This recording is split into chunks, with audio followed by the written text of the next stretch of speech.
Hello मित्रों, स्वागत है आपका हमारे सफर विद कुमेश यूट्यूब चैनल पर। मित्रों, जैसा कि आप जानते हैं कि हम क्लास 9th का यहाँ पर यूपी बोर्ड का पूरा मैथ का सिलेबस कराने वाले हैं। तो मित्रों, जैसा कि आप जानते हैं पिछले चैप्टरों में यानी कि पिछले क्लासों में हमने नंबर के बारे में पूरा जानकारी ले लिया है और कुछ जानकारी आपको चैप्टर के बीच में भी दे देंगे और कुछ जानकारी जो है मित्रों आपको हमारी पुरानी वीडियो से मिल जाएंगी। तो हम डायरेक्ट यहाँ पर प्रश्नावली 1A पर चल रहे हैं और प्रश्नावली 1A में जो होता है, जो सवाल दिए हैं आपका क्लास 9th मैथ का, वो हम सॉल्व करेंगे। तो यहाँ पर देखिएगा मित्रों, जिसमें प्रश्नावली 1A का पहला सवाल इसमें लिखा है 20 एवं 40 के बीच समस्त समधन पूर्णांक लिखिए। तो बच्चों हमें क्या लिखना है, 20 से लेकर के 40 के बीच में जितना भी समधन पूर्णांक है उनको हमें लिखना है। तो मित्रों, जैसा कि आप जानते हैं 20 के और 40 के बीच में चाहिए, ना हमें 20 चाहिएगा और ना हमें 40 चाहिएगा, इनके बीच में चाहिएगा। तो आप जानते हो समपूर्णांक क्या होते हैं। समपूर्णांक वो होते हैं जो 2 से पूरा पूरा विभाजित हो जा रहे हैं। तो जैसा कि मित्रों आप जानते हैं 20 के बाद में समपूर्णांक जो हमारा आता है वो कौन सा आता है, 22 आता है। अच्छा, 22 के बाद में कितना आता है मित्रों, 24 आता है। 24 के बाद में कितना आता है, 26 आता है। 26 के बाद में क्या आता है, 28। ऐसा अगर हम देखें मित्रों तो यहाँ पर 2-2 का फर्क आ रहा है। कितना आ रहा है, 2-2 का फर्क आ रहा है।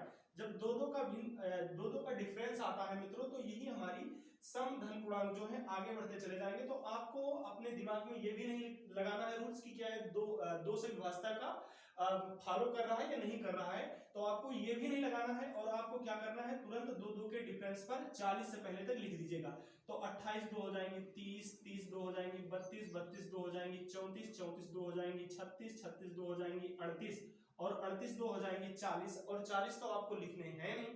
तो आप ऐसे देखें मित्रों कि 20 और 40 के बीच समस्त समधन पूर्णांक जो होता है कितने हो गए, तो आप गिन लीजिएगा 1 2 3 4 5 6 7 8 9।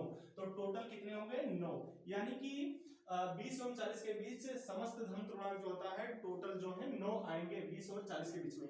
अगर ये बोल देता कि 20 से 40 तक कितने समधन पूर्णांक है, तो अगर मैं बात करूं तो दो, एक 20 भी ले लेते और एक 40 भी ले लेते। तो इस प्रकार ये हो जाते 9 2 11। ओके, फिर आगे पूछ रहा है मित्रों 1 से 10 तक अभाज्य धन पूर्णांक लिखिए। दूसरा प्रश्न ये पूछ रहा है कि 1 से लेकर के और 10 तक अभाज्य धन पूर्णांक हमको लिखना है। कितने अभाज्य धन पूर्णांक है, तो अभाज्य संख्या आप लोग को पता है मित्रों, जो अपने आप से कटे और 1 से कटे और किसी से ना कटे उसे हम क्या कहते हैं, अभाज्य संख्या कहते हैं। तो इसमें अगर मैं बात करूं तो कौन से आ जाएंगे, पहला नंबर तो 2 आ जाएगा, 2 के बाद में 3 आ जाएगा, 3 के बाद में 5 आ जाएगा और 5 के बाद में 7 आ जाएगा। ये जो है या तो अपने से कट रहे हैं और या 1 से कट रहे हैं, इसके अलावा और किसी से नहीं कट रहे हैं। तो ये हमारा अभाज्य धन पूर्णांक हो गया। ओके, उम्मीद है ये वाला दोनों क्वेश्चन आपको बहुत अच्छे से समझ में आएगा। फिर आगे पूछ रहा है 2a + 1, इसका कर्मानुआयी पूर्णांक लिखना है। तो इसमें 2a + 1 जो होता है 1 है और इसके कर्मानुआयी आगे हमें लिखना है। तो 2a और 1 के जगह पे हम 2 लिख देंगे तो ये हो जाएगा दूसरा कर्मानुआयी पूर्णांक। अगर हमें आगे और लिखना है तो हो जाएगा 2a और प्लस में 2 के जगह कितना हो जाएगा 3 और आगे हमें और लिखना है तो 2a और प्लस हो जाएगा भैया 4 और ऐसे करते आप बढ़ाते चले जाइएगा, ये इसका कर्मानुआयी आ जाएगा। अच्छा मित्रों, यहाँ पर पूछ रहा है 2/3 का जो अगला सवाल है वो हमारा पूछ रहा है 2/3 का योगात्मक प्रतिलोम क्या होगा। 2/3 का योगात्मक प्रतिलोम क्या होगा, तो आप थोड़ा सा जान लीजिए योगात्मक प्रतिलोम क्या होता है।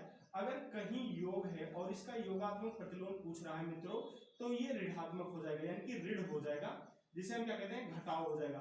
और अगर कहीं गुणात्मक प्रतिलोम पूछ रहा है, जैसे अगर कहीं गुणा पूछ रहा है तो इसका उल्टा जो हो जाएगा वो भाग हो जाएगा मित्रों। तो इसमें यही सवाल पूछ रहा है 2/3 का योगात्मक प्रतिलोम क्या होगा। तो 2/3 का योगात्मक प्रतिलोम क्या होगा, तो यहाँ पर क्या है भैया प्लस लगा हुआ है तो इसका हो जाएगा योगात्मक प्रतिलोम -2/3 हो जाएगा। और फिर आगे पूछ रहा है -5 का गुणात्मक प्रतिलोम क्या हो जाएगा। तो -5 है, इसका गुणात्मक प्रतिलोम निकलना है तो हमें 1/-5 लिख देना है, यानी कि भाग में आ जाएगा। तो मित्रों, जैसा कि आप जाने 5 तक ये सवाल हो गया। आगे मैं सवाल और लाऊंगा। अगर आपको पूरे सवाल पढ़ने हैं तो आप हमारे यूट्यूब चैनल से जरूर जुड़े रहें। तो जय हिंद, जय भारत।